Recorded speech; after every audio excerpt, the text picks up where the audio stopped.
कंकाल मनुष्य का शरीर किसी लोथड़े की तरह लगेगा, उसी तरह कोई भी परिवार, कॉलोनी, शहर, जिला, राज्य और देश को चलाने के लिए एक व्यवस्था की जरूरत होती है।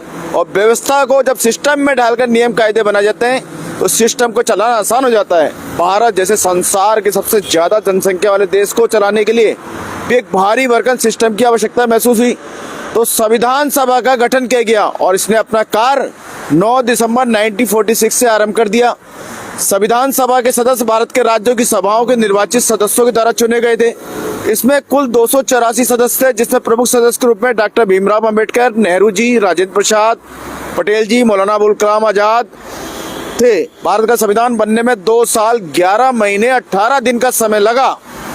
संविधान निर्माण में 22 समितियां थी, जिसमें ड्राफ्टिंग समिति सबसे महत्वपूर्ण थी, जिसका काम था संविधान का निर्माण करना। ड्राफ्टिंग कमेटी के अध्यक्ष डॉक्टर भीमराव अंबेडकर थे। उनके हाथों ही 26 नवंबर 1949 में संविधान सभा के अध्यक्ष राजेंद्र प्रसाद को भारत का संविधान सौंपा।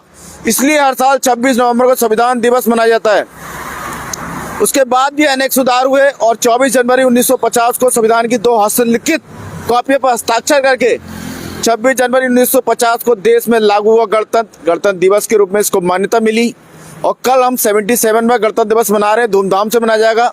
इसी के साथ भारत के 28 राज्यों में उत्तराखंड के प्रमुख शहर हल्द्वानी, आप सभी का इवनिंग न्यूज में स्वागत है। कल यानी 26 जनवरी को सबसे पहले राष्ट्रपति द्रौपदी मुर्मू द्वारा झंडा फहराया जाएगा।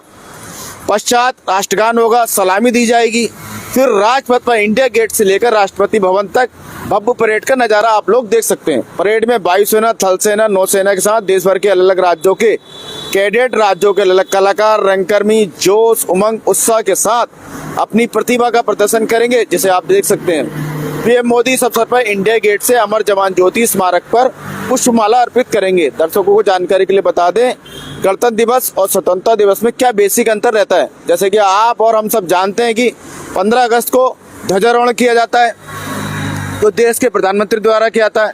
वहीं 26 जनवरी को झंडा फहराया जाता है देश के राष्ट्रपति द्वारा। 15 अगस्त समारोह का आयोजन लाल किले में किया जाता है। यहाँ पर लाल किले की प्राचीर से प्रधानमंत्री ध्वजारोहण करने के बाद देशवासियों को संबोधित करते हैं। वहीं गणतंत्र दिवस समारोह का समापन 29 जनवरी को बीटिंग रिट्रीट के सेरेमनी के साथ होता है। और गणतंत्र दिवस पर लोगों को पुरस्कृत भी किया जाता है।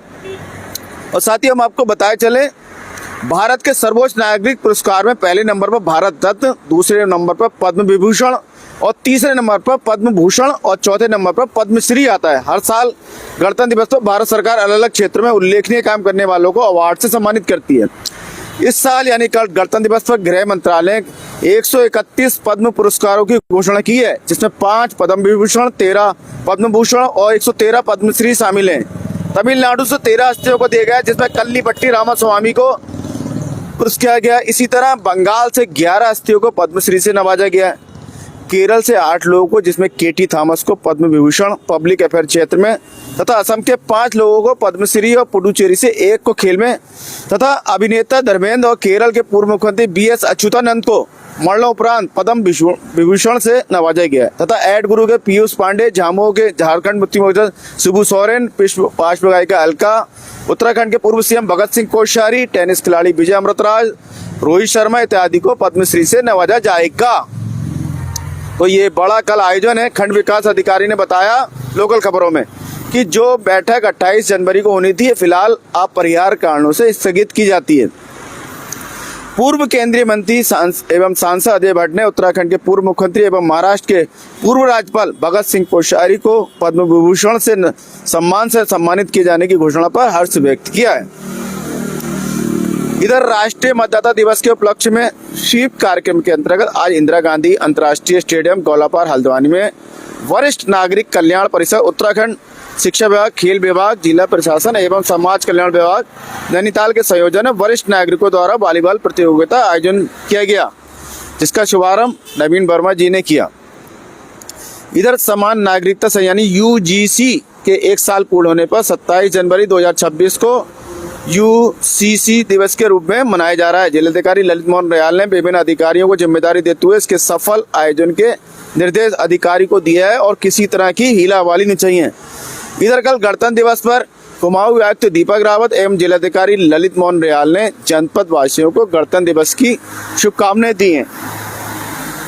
गणतंत्र दिवस समारोह के अवसर पर रैतिक परेड हेतु नैनीताल पुलिस ने फाइनल रिहर्सल की तैयारी को आज अंतिम अंजाम दिया। एसएसपी नैनीताल ने बारीकी से लिए जायजा, कमियों को दुरुस्त करने के दिए निर्देश।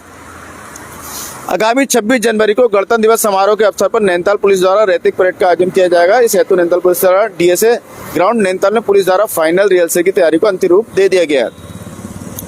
इधर रुद्रपुर पुलिस ने नशा तस्करों पर बड़ी तैयारी की है। जी हाँ, करारी चोट कर रहे हैं लगातार, और आज भी उन्होंने 33 लाख रुपए की 112 ग्राम स्मैक बरामद की है। मामला गदरपुर का है। गणतंत्र दिवस पर शहर हल्द्वानी में कई जगह कार्यक्रम रखे हैं, जिसमें आर्य समाज में सुबह झंडारोहण होगा, स्वराज भवन में झंडारोहण होगा, नगर निगम में, एसडीएम कोर्ट में, मिनी स्टेडियम में, सभी जगह झंडारोहण। अदर वैश्य महासभा हल्द्वानी द्वारा हास्य कवि सम्मेलन में खिचड़ी सहभोज कार्यक्रम परिणय वाटिका ट्रांसपोर्ट नगर में आयोजित किया गया है। इधर सशक्त एकता उद्योग व्यापार मंडल द्वारा खिचड़ी भोज कार्यक्रम का भव्य आयोजन किया गया, जिसका शुभारंभ प्रदेश अध्यक्ष लाखन निकलटिया, प्रदेश महामंत्री भुवन भट्ट जी, देश सिंह कार्की, महिला प्रदेश अध्यक्ष ज्योति अवस्थी द्वारा किया गया। इस अवसर पर प्रदेश प्रवक्ता संजय त्यागी, प्रदेश सचिव संजय बिष्ट, कोषाध्यक्ष प्रताप जोशी, प्रदेश सचिव चंदन बिष्ट और तमाम लोग बड़ी संख्या में उपस्थित थे। इसी के साथ साथियों, जय हिंद।